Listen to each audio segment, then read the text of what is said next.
Santosh, very good morning to you. We'll just start with a take on the US markets and whether we are going to see more iterations of this AI fear playing through. Every day it seems as if it's a new set of companies or stocks which the market deems as not going to survive the AI onslaught. Sometimes it's real estate, sometimes it's financial stocks, sometimes it's legal consultancies. Do you see this continuing for a while? Absolutely. It has not ended yet, and it's just starting.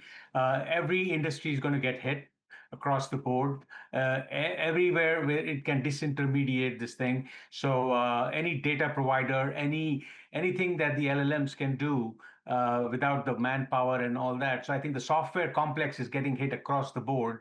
So I think you're going to see the tremors, more tremors. The dust hasn't settled yet, and at some point, people are going to realize, the market is going to realize that software is not going away.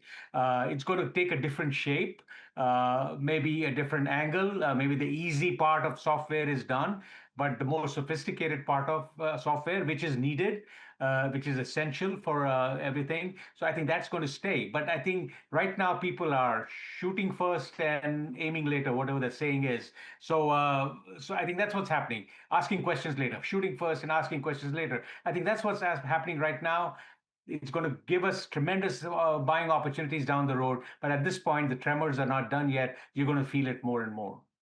Santosh, I wonder if you watched the India-Pakistan match and what you thought of it. Did it get over faster than you anticipated? And two, the shooting first and thinking later, this is resulting in quite a bit of wealth destruction. And take a look at the IT index in India just last week, 8%, over 8%, and that's on the back of a 5% drop. And these are frontline companies.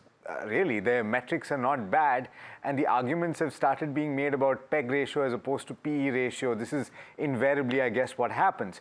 But do you think that those buying opportunities should wait for a bit, wait till the dust settles a bit?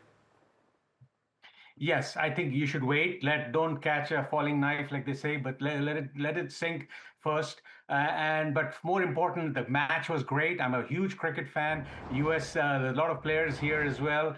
And I played a lot of cricket in Hyderabad when I was growing up, almost up to the Ranji Trophy level. So I think I was a very active cricketer there, played in US also. So I follow it very closely. And it was a great match, one-sided match.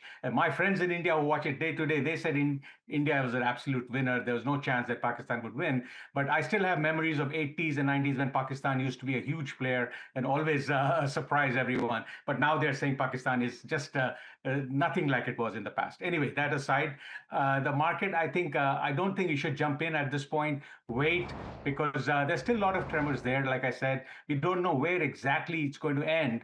On the face of it, the headline is that they can really do everything. You don't need the software, you don't need people, you don't need anything. So that's not realistic. You need human intelligence, you need manpower, but in what form and what shape, that is the issue. So let's wait and see what that happens. Of course, you don't wait till the end, and then no one's going to ring the bell when the market hits the bottom. So I think you should just wait for a few up days before you get in. But at this point, let it fall, and you'll get some good entry points down the road. Santosh, the talking point, good morning, of course, or good evening to you. The talking point this week, amongst everything else, is this whole AI summit in India, right? And you started the conversation with software services, but just wondering, are there sectors that you reckon in India as well, if you look at the Indian markets closely, which stand to get disrupted meaningfully or stand to get benefited meaningfully because of AI? I mean, would you look at that longer term picture slightly? Have you thought about it at all? Yeah, I think AI is going to be a beneficiary. Whoever uses AI well, they have to. I mean, whoever doesn't use AI very well is going to suffer. So I think every industry, I think healthcare is going to be the biggest beneficiary to start off, and then it can flow across to many other places. But right now, you're seeing here in medical discovery, drug discovery, and every other place, AI has been tremendous in terms of boosting productivity. But in other places also, you're going to see a lot of AI go deep into the industries, deep down the companies.